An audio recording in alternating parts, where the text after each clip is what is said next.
Hello everybody, Bubblezest here, and this is Hearts of Iron 4. In today's video, I'm finally going to do it. No more skirting around it. I'm going to be doing Battlecry in the easiest way I know how. So, let's get started. We're going to be doing industrial investment, go up to speed 5, and begin. And yeah, no surprise, we're playing the Guangxi Clique. They have the most resources and the best starting position of any Warlord. Although, I think the strategy we're going to do today will work with most of the Warlords, with the sole exception of Shaanxi. Look, if you can do Battlecry with Shaanxi, you're a mad lad. Now, of course, public education reform. Extra research slot, always nice. Just for the record, our starting research is civilian trains and towed artillery. From here it's just standard electronics industry and so on. But we do need to get these two researched immediately. May as well complete this trio with local arms production. Yay, an extra mill. Anyway, now let's make some artillery. We're going to assign 3 factories to it for now. 100 political power, that means army offense experts. Bring in that XP. Bring it in. Now time to move on to securing internal politics. We could do long-term economic planning, but not interested. It's only 5%. Go for it if you want, but I'm not going to make an exception. With this extra political power, let's hire ourselves the fascist demagogue and enter opposition. What's funny is literally every leader of every ideology is the same person, Zongren.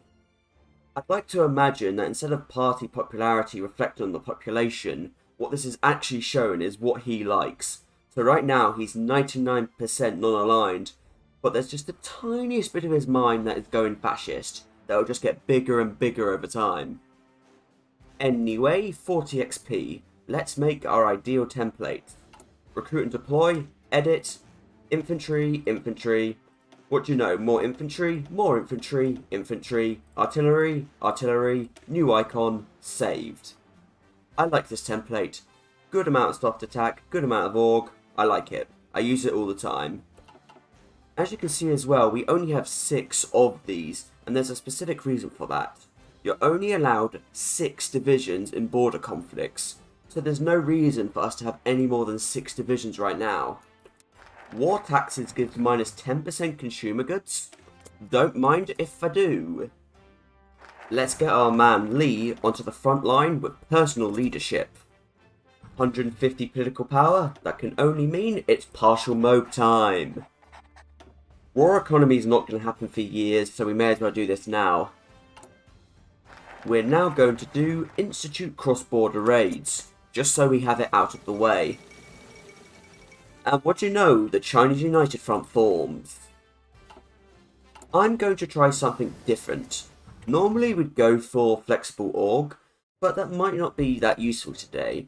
Instead, I'm going to try and see if operational reserves is useful for border conflicts. I don't know, I'm just curious to try. Can't hurt, I can always switch it out. As you can see, we don't have enough political power for a border conflict. So instead, let's do cult of personality for extra stab. And here begins the war with China. Luckily, this should distract the Chinese AI. They're going to be all on the front line.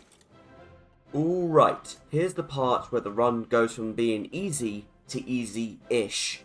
We are going to start by staging an incident at the Yunnan border. Border conflicts are just a mess. Sometimes they go easy, sometimes you win, sometimes you lose. I would honestly recommend save scumming when you're doing border conflicts. If HOI4 is happy to use extreme amounts of nonsense, we should too. Okay, now we're going to do public works, labour reform, and rural militias in that order. Don't have much else to say about those focuses, they're fine. Alright, let's begin, shall we? Escalate. If we get lucky, this will go quickly. Now that's what we want to see. Perfect. We won immediately. And now that means we can actually begin to form a cryptology department. Because we now actually own enough civs. Come on, HOI4. Thanks for making me look crazy, HOI4.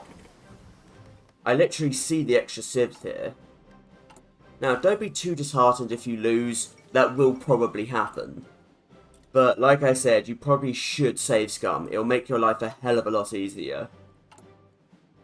The annoying thing about the border conflicts is actually quite simple. If we win the border conflicts, we get 100 political power. But if we lose 150 political power. That is not an even trade. It's painful enough as is. So, we did actually win a lot easier than I expected to.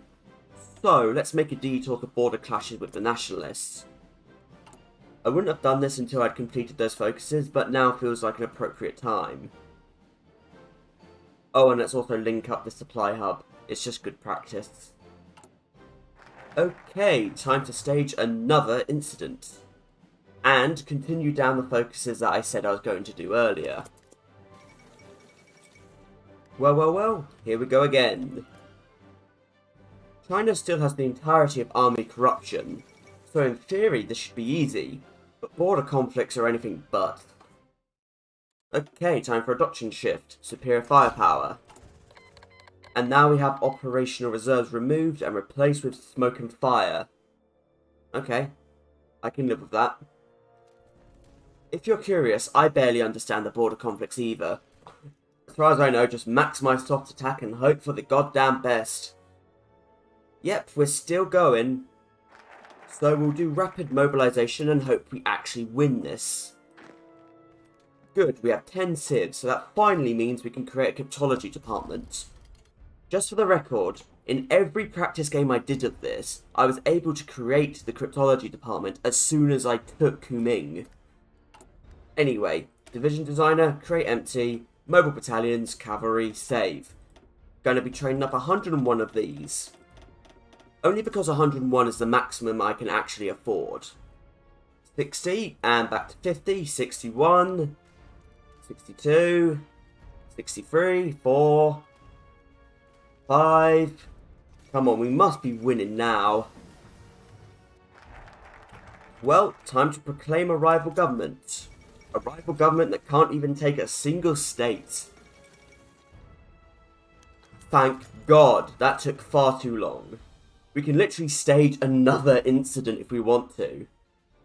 Let's go for another conflict against China. Should be interesting.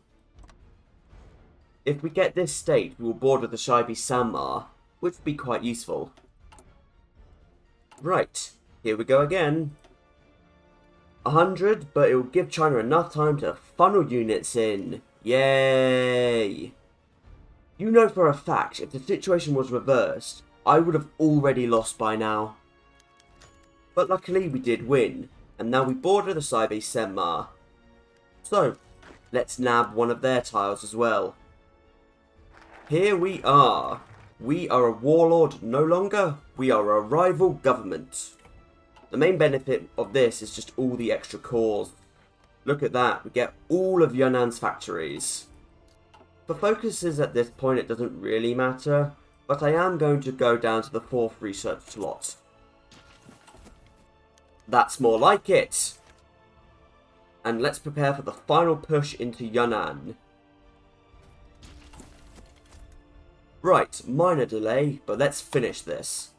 100, and now we wait for Yunnan to funnel more units in. There they go, but get out of the way. And that is the end of them. Now we can finally prepare for war of the rest of China. Let's deploy our cavalry, 101.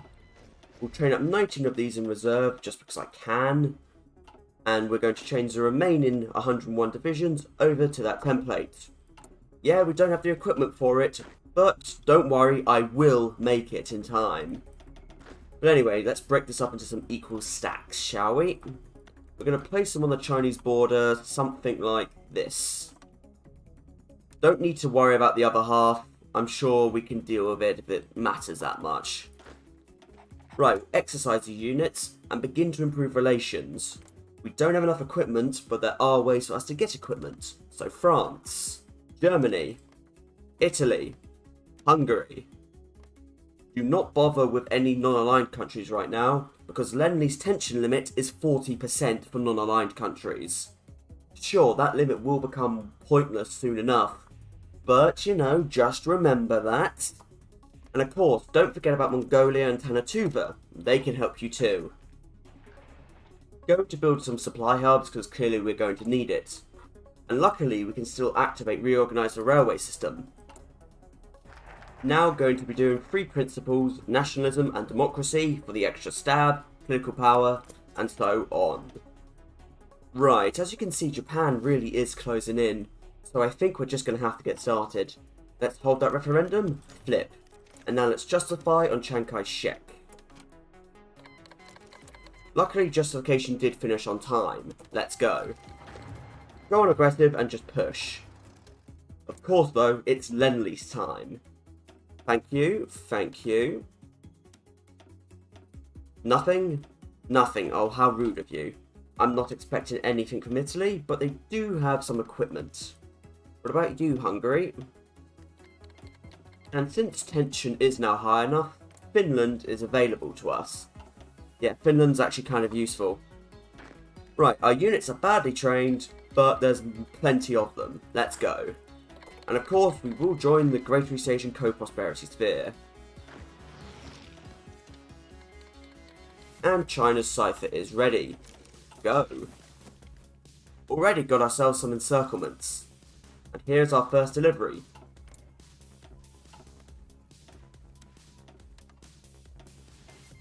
See what I mean about Finland? Randomly, they have 5,000 guns. And the Soviets just plonked down 10 volunteers in Chongqing. Thanks. The way to deal with Chongqing will be to encircle it, I think. A country that can be quite useful, that you might not think of, is actually Sweden. Sometimes they do actually have quite a good stockpile.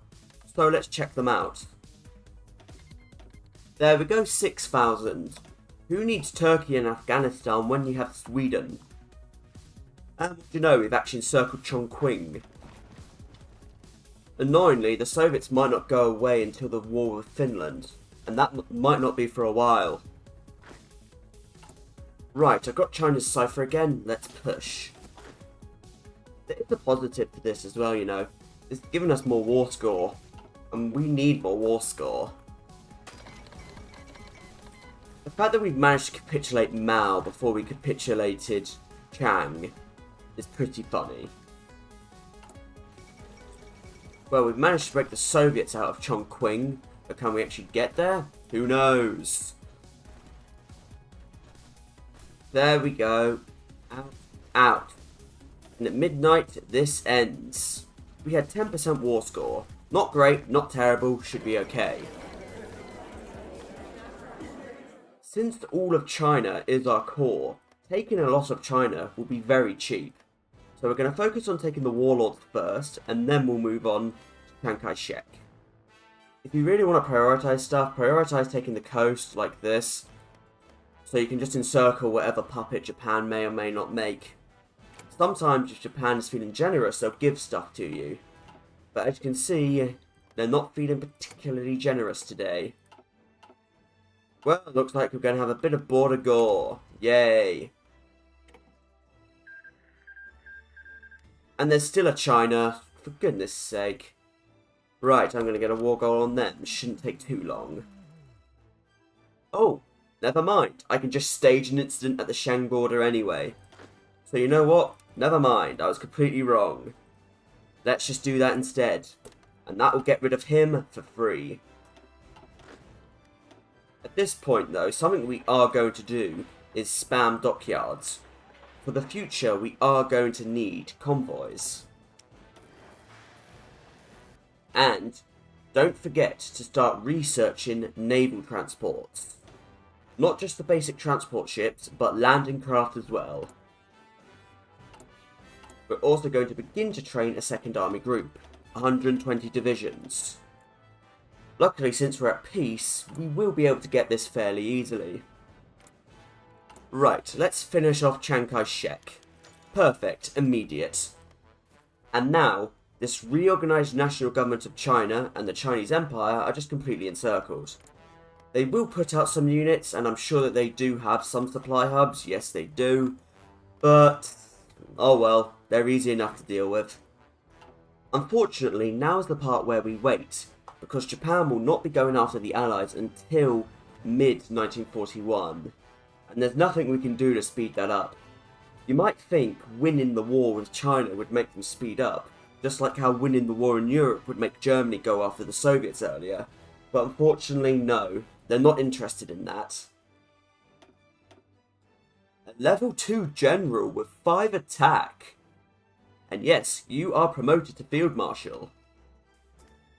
Right now I'm working down the foreign investment tree, only because investment into shipbuilding gives us 2 free dockyards, and so I may as well grab that, you know.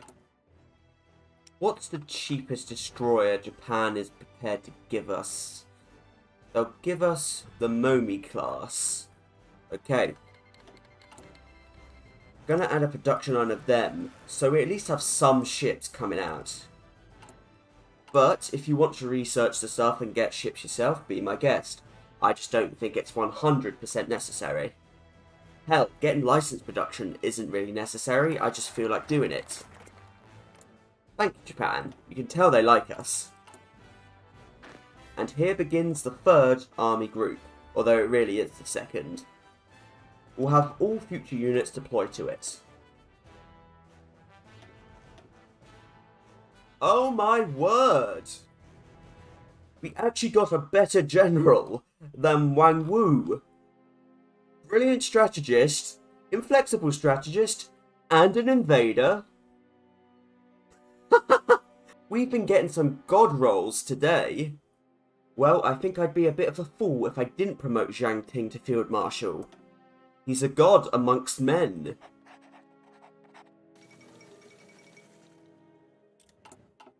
Okay, so Japan has just taken Guangxi and Vietnam. That's useful. That means we get it indirectly for free. We've reached the point where we could actually work our way down to dominate Japan if we wanted to. But the thing is, it's actually easier to just invade Japan and take everything for ourselves. Anyway, Japan is beginning to secure the Philippines. Again though, we're not going after Japan until they do strike on the southern resource area, so we've still got around 140 odd days to go. But we now can plan our naval invasion into Japan. One army will go for Nagasaki, and the other will go for Hiroshima. Yep, I'm only invading Japan with 48 divisions to start. If we need more, we can assign more. There, we now have enough convoys. We can now leave the Greater East Asian Co-Prosperity Sphere. We have no need for it anymore. Goodbye, Hirohito. And there's the strike. We can actually do border conflicts on these other Chinas. Could be interesting. Now, normally I'd expect Hirohito to start justifying on us, but he doesn't seem interested. Oh well, I'll just justify on him. 15 days? Okay. Yes, there is the Tripartite Pact, but honestly, the Tripartite Pact doesn't matter. Right, let's do this border conflict and take what's rightfully ours. Thank you. Right, let's put our navy out on strike force. Maybe we'll get lucky. Probably not. Right, let's go and declare on Japan.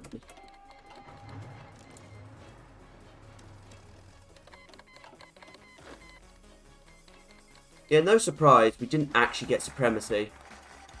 We're kind of just waiting on the Allies to give us supremacy today, I'm afraid. I know, it's kind of annoying, but it's what we have to do. And thanks to Guangxi, we have a port that we have encircled. And you know what that means? Port nonsense. But in better news, the Allies have actually given us supremacy. One of our naval invasions have left. Oh no, both of them. Whatever. So let's quickly declare on Manchuria and Manchukuo. So they're in the peace deal, don't need any shenanigans. And you guys, get pushing. No real surprise, Nagasaki is defended, but... Well, I was expecting to break it, but I don't think we're going to break 8 divisions that are randomly there. Right, might have to preemptively start building some ports instead. I did not expect that. The plan was just to break them. If we can, we will, but might have to be more realistic and try and get Hiroshima instead. Wow, we actually are seemingly beginning to break Nagasaki, which was not what I expected to be saying. And we might also get Hiroshima. And the reorganized national government has been defeated. Good. The false state has been eliminated. Okay, 99, and we have Hiroshima. Perfect.